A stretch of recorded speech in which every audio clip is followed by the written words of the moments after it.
All right, now following on from our talk about team of the tournament, we've got to talk a little bit about, given who were the best performing players during the World Cup, who do we think is now in line for a big money transfer in what is, by the way, a very short remaining transfer window? Well, for us. Well, for us at least. Like, so the Premier League UK transfer window going to close on 9th of August? Is it 9th? It's before the first game of the season. Yeah, first game's the 10th, which is a Friday night. And so, I think we close on the 9th, which gives us, what is today, as we're recording the 18th or something? Yeah, so not very long at all. 3 weeks. Talking 3 weeks of this transfer window left as far as the UK goes. 5 weeks for everyone else. What do we think? There's a lot of transfer rumours swirling, as you would imagine. Should we? Let's start with where the really big money is. Obviously, we know that now that Ronaldo has gone to Juventus. By the way, did you know they've sold Juventus in the first 48 hours? They sold 3 million shirts. So that's 50. Like I saw 55 million euros they've already recouped. Yeah, because of the 100 million. Wow. But anyway, off topic. But Ronaldo's gone to Juventus. Presumably Real Madrid are therefore going to market quite soon. Yeah. Is it Mbappe? Is it Hazard? Where do we think they're looking? The name has got to be Mbappe. If they're going for their Galactico level, Hazard is not the elite of that time. They're going to have to pay Neymar still being talked about. It's going to be hundreds of millions. It's going to be over 200 million euros. So the rumours that I've heard is that it's 200 million for Hazard. And actually, it wouldn't surprise me if, based on the tournament, they were going to go for someone like Neymar. And then they've watched Neymar and Hazard over the course of this tournament. One of them has far outperformed the other in terms of performance and in terms of delivery, right? Yeah. Hazard, obviously, but also they've probably watched Neymar's hysterics, and Hazard got kicked more than any other player, I think, and every time just jumped up, brushed himself off, and ran off and got on with it. And it wouldn't surprise me if pre-tournament they were looking at Neymar, and post-tournament they're going for Hazard because of the tournament he's had. Well, I think it also Mbappe, I think, is just Mbappe will. If they went for someone like Mbappe, I think he'd end up being the first £500 million footballer. Yeah. I think that's really that much. Well, Neymar was 230. We're not that far away from it, right? Yeah.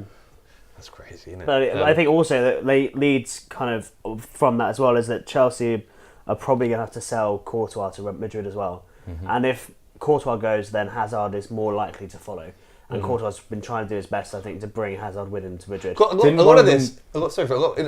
an English perspective, there's a lot of intrigue, I think, around Chelsea, because obviously Chelsea now have a new manager in there, and I'm still not entirely convinced how invested Abramovich is in this now that he's not allowed in the country. Well, he's not allowed. He's not allowed residents all to work here, right? Yeah. I think he's done with it. I think it's an utter meltdown. Like, they've brought in a new coach, 2-3 days ago? Yeah. Like, Arsenal's new coach has been there for 4 months, and he's had the players on double sessions for the last 2 weeks. Yeah. They are getting drilled physically and then tactically in the afternoon. And you bring in a coach now, we're 3 weeks away from the start of the season, plus... With most of your players not there. Plus, the World Cup just ended. So, most of your players are on holiday for 2 weeks. You're then going to sell a few and you've got to buy some.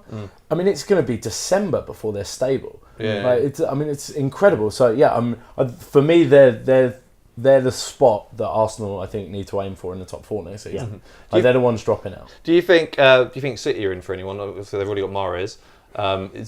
We've just heard. What do you need from that City team? They've already signed. They signed Fabinho as well from Russia or Germany, so basically they've replaced Fernandinho. Yeah. So they've got a new DM already. Yeah. Plus they've added Mahrez. But what else they need? It's going to be more about who City sell. They've got a lot of shit to get rid of.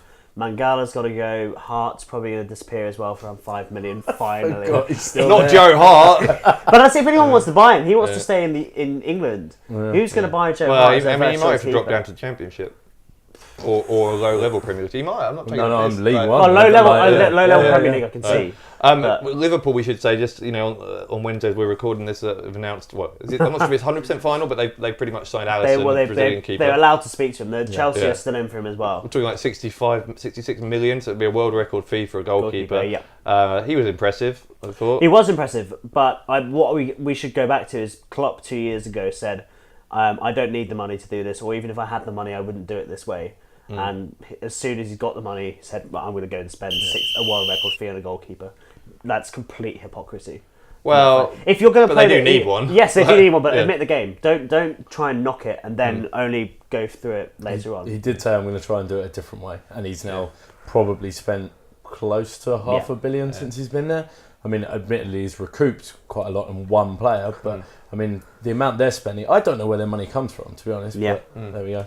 Boston Red Sox. All right. So let us know what you think is going to happen in the transfer market over the next 3 weeks. I always think the transfer window is particularly insane after a World Cup. Yeah. It has been all Euros or whatever. Who did United buy? Was that after we bought Anderson and Jemba? It was after the World Cup. Jemba and Kleberson in the same summer. United are worse. I remember after Euro 96, we'll have Karol Poborski and Jordi Cruyff. All right.